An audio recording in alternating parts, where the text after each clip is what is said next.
বন্ধুরা, গ্রামকে ভালো লাগে না বা ভালোবাসে না এমন মানুষই বা কই? আর সেই গ্রামের প্রতি ভালোবাসা আর ভালো লাগা থেকেই আজকে আমরা একটি ভিডিও নিয়ে এসেছি আপনাদের জন্য। দর্শক, আজকে কিন্তু আমরা এমন একটি স্থানে রয়েছি, এটি মূলত বরিশাল জেলার বাকেরগঞ্জ উপজেলার রঙ্গশ্রী ইউনিয়নের বাহাদুরপুর গ্রাম। এবং এই বাহাদুরপুর গ্রামেই একটি কৃষক পরিবার রয়েছেন, যে কৃষক পরিবারটি একটিমাত্র ঘর এবং ঘরটির চারিপাশে কিন্তু ধান ক্ষেত এবং সবুজের সমারোহ।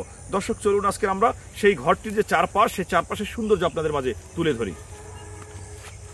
বন্ধুরা, আপনারা দেখতে পাচ্ছেন আমরা যে বাড়িটির কথা বলেছি সেই বাড়িটিতে কিন্তু আমরা প্রবেশ করতেছি এবং বাড়িটিতে প্রবেশের আগেই দুই পাশে ধান ক্ষেত, মাঝখান থেকে কিন্তু বয়ে গেছে কাঁচা মাটির একটি রাস্তা এবং সেই রাস্তা ধরেই কিন্তু আমরা বাড়িটির মধ্যে প্রবেশ করছি। এবং বাড়িটির ভিতরে যাওয়ার আগে বাড়িটির চারপাশের যে পরিবেশ সেটি একটু আপনাদের দেখিয়ে রাখি। আপনারা দেখতে পাচ্ছেন যে একেবারে ধান পেকে গেছে মাঠের, এর পাশেই কিন্তু সড়কের আর এক পাশে রয়েছে কাঁচা ধানের ক্ষেত।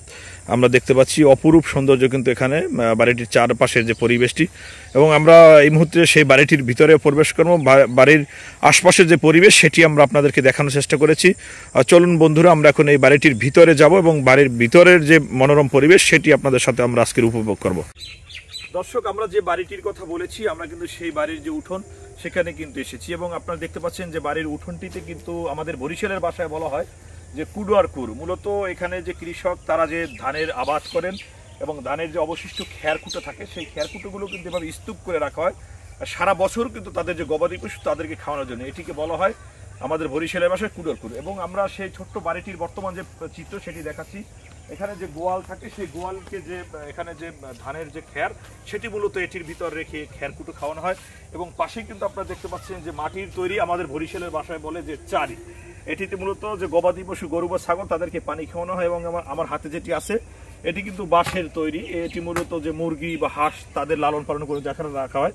এবং বাড়িটির উঠোনে যে ছোট্ট একটু কিন্তু কৃষকের তাদের যে রবি শস্য ফলনের যে মাঠ সেটিও রয়েছে আমরা দেখতে পাচ্ছি। এখানে কিন্তু বিভিন্ন ধরনের সবজি বা শাকের চাষ করা হয়েছে, লাউ শাক রয়েছে, পাশাপাশি কলা বাগান এবং এর পাশেই কিন্তু যে বিশাল যে ধান ক্ষেতগুলো।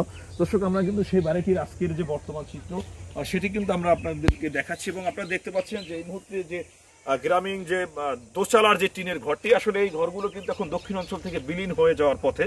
এর মধ্যে কিন্তু বাহাদুরপুর গ্রামে এই বাড়িটি কিন্তু সকলের কাছে সুপরিচিত এবং বিশেষ করে কিন্তু আমরা প্রতি বছর এই বাড়িটিতে আসি এবং এখানে অসংখ্য নাটক বা বিভিন্ন অভিনয়, বিভিন্ন কন্টেন্টের জন্য আমরা ভিডিও করার জন্য এই বাড়িটিতে আসি। আসছে কিন্তু এমন একটা ভিডিও করার জন্য এসেছি। পাশাপাশি আপনাদের সাথে আমরা শেয়ার করে দিচ্ছি যে বাড়িটির বর্তমান যে সৌন্দর্য। আপনারা দেখতে পাচ্ছেন যে তুলসী পাতার যে গাছ, ঔষধি গাছ, সেই গাছটিও কিন্তু এই বাড়িতে এখানে রয়েছে, তুলসী পাতার গাছ। এবং দর্শক, এখানে কিন্তু কিছু এখানে যে হাঁস মুরগির ঘরটি রয়েছে সেটির পাশে কিন্তু বিভিন্ন জাত প্রজাতির ফুলের গাছ রয়েছে। এবং আমার পিছনের দিকটা কিন্তু আপনারা দেখতে পাচ্ছেন যেখানে দিগন্ত জুড়ে যে ধানের আবাদ হয়েছে। এবং এই বাড়িটির সবচেয়ে মজার ব্যাপার সেটি হলো যে বাড়িটির পশ্চিম পাশে কিন্তু যারা এই বাড়িতে বসবাস করেন তারা একটি পুকুর নির্মাণ করেছেন। আমরা সেই পুকুর পাড়ের যে দৃশ্য সেটি আপনাদেরকে একটু দেখানোর চেষ্টা করতেছি। আপনারা দেখতে পাচ্ছেন যেখানে একটি পুকুর পাড় রয়েছে এবং সেখানে কাঠের একটি সাঁকো রয়েছে,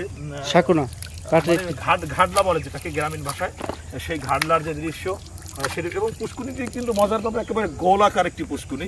আর সবকিছু মিলিয়ে এই বাড়িটিতে আসলে কিন্তু যে শত বছর আগের যে কৃষকদের যে তাদের জীবন চিত্র সেটি কিন্তু ফুটে ওঠে। দর্শক, আমরা একটু আপনাদেরকে দেখানোর চেষ্টা করতেছি। এখন একটু যদিও মাটিটা ভেজা, শুকনো হলেই যখন শীতের মৌসুমটা পুরোপুরি চলে আসবে তখন কিন্তু এখানে মূলত গরু রাখা বা গবাদি পশু রাখা, তাদের খাবার দাবার এখানে দেওয়া হয়।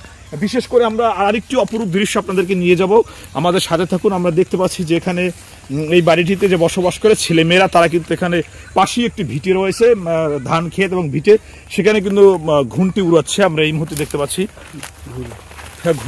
ঘুড়ি উড়াচ্ছে এবং পাশেই কিন্তু কৃষক তারা ধান কেটেছেন এবং ধান কেটে ধানের আটি নিয়ে তারা বাড়িতে ফিরতেছে।